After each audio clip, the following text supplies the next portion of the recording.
Peace and blessings. Xbox Frontline News. We have an investor that's in the Japanese market concerned with bankruptcy from Sony.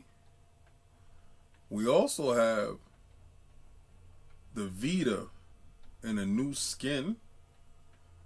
And how strong is the pound? Xbox is trying to get down. We got some topics to get into. Yo, Sam, you ready, baby? Let's get into these topics.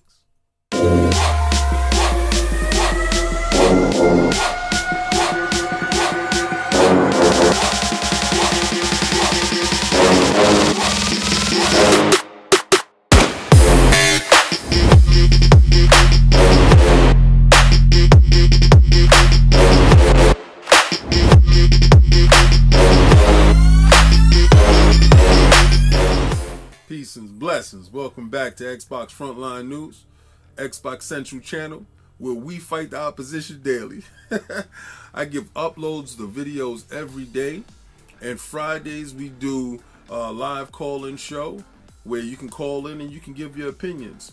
Members get a chance to see wonderful statues like this as KOS goes on, and also Combat Talk with the Kings is on Saturdays, where I go into the weight, my prediction, and then we give the results at the end and we talk about the fight. Sometimes we go live with the fights, but that's for members and Patreon members only. So please subscribe to the channel and become a member if those things interest you. We also have a lot of stuff that's coming for members, that is going to be really unique, really fun, and really helpful to your day-to-day life. But I want to get into the first topic. The first topic is what I've seen is Xbox being really aggressive in the UK. And I saw that they had the Xbox Series S with 3 months of Game Pass in the box for £200, $199.99. And I think that's really aggressive because that shows that they take an interest in the UK market. They take an interest in the European area. They take an interest in an area that they was weak at. And I thought they never showed an aggression to sway or to get those consumers that were in that area. And now I see that, with this Call of Duty stuff, because we understand that the push in that area really needs to be strategic. It needs to be focused. And I think, like I told you before, the Series S is a Trojan horse. You get it into the household. Once they're into the ecosystem, yeah, you might want to upgrade or you might not have to upgrade. But the fact of the matter is, once you get into the ecosystem, once you get into Game Pass, and once you subscribe and your digital identity takes hold, then you're allowed to see exactly what the Xbox ecosystem has to offer you. And I honestly believe, like everybody else, once you get a chance to see what the ecosystem it has available for you, you won't come back. You'll stay over there and you'll game over there. I mean, you might have a PlayStation or a Switch for those when they do release exclusive titles for that. But I truly believe once you get a chance to be inside the Xbox ecosystem, that will be your primary source of where you game. But that was very intriguing. That was very spicy that I did see. And I am pleased that Microsoft and Xbox is taking that bold step forward into doing this. This next topic is a little rough, man, because, I picked up, shout out to Lord Cognito. I picked up the PlayStation VR 2 from him. And there's an article up right now talking about, is the PlayStation VR 2 the next Vita?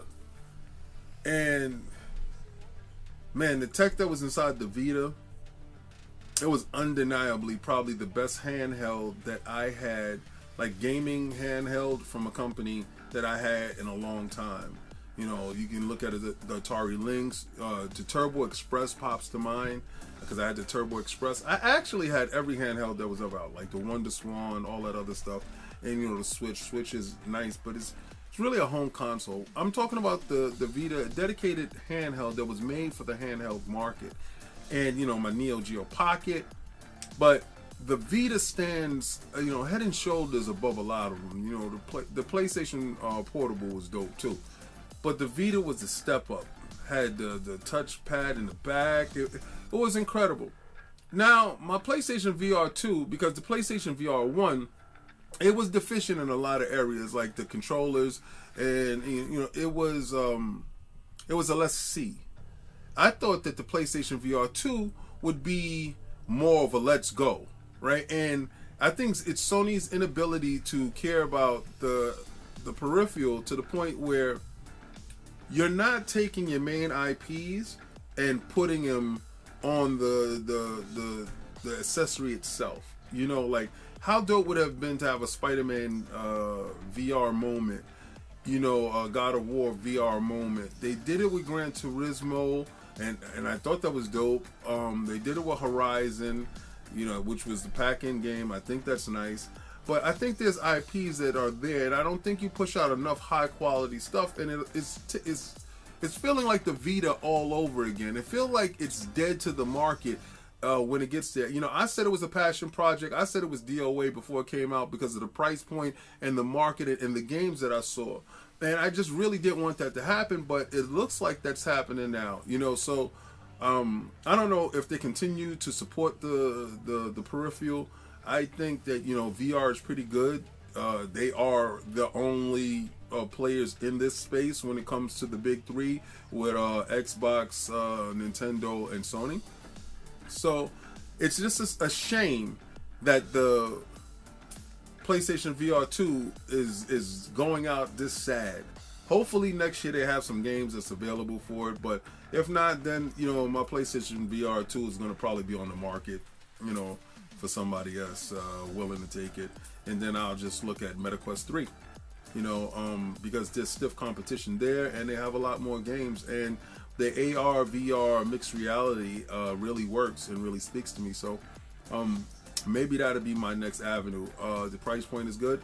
I think the PlayStation just really missed the boat in when it was trying to gouge the public and give them, pittance, give them, games that aren't worthy of a price tag that was so high. So I don't know if this is a death nail for the PlayStation VR 2, but I believe by next earnings call, if they don't ship at least 1 million or 2, I think it's out of here, because we all know how Sony does, peripherals that don't perform. They go right to the graveyard. So here's looking at you, kid. Final topic. But first, I'm going to ask you to like, follow, and subscribe. And if you would like to become a member, you can check out stuff like this statue, Combat Talk, which will be going up on Saturdays, Fight Day, where I did an assessment of the weight. I came to the consensus in my head on who I think would win the fight. So we'll be talking about that stuff, and that's ongoing. But that's for Patreon members and members of the channel. That stuff goes up. They will get a lot of premium content. But like, follow, and subscribe, and hit that join button. Hit that join button. Now, the last topic is really crazy because I go through a lot of different Twitter. Let me see. You can say pages, right? And I have a diverse and an eclectic group of individuals that follow me and that I follow. So a lot of people that I do look at it's sometimes a lot of investors. So there's one Japanese investor, and this was in Japanese, and you have to translate it. But what they're saying is that Sony, i.e., Sony Entertainment, I think is Enterprise, I believe. Sony is at the brink of bankruptcy.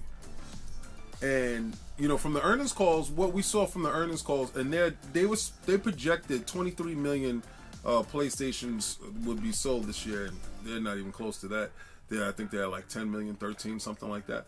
And the problem with this is they account for 960 billion yen of the actual total of the company. So they contribute a lot to the company. The overall company, it's on in a downward spiral. What this tweet was saying is that there's at least 10 to 13 million PlayStation consoles sitting in the warehouse. And this kind of makes sense, right? Because everybody's trying to figure out why you want to do a revision of a console, and you bring out the revision of the console, right? Now hear me out. Let's say you have 13 billion in the warehouse. What you do is you produce more of a different SKU that is cheaper to manufacture, and you get more cost on return.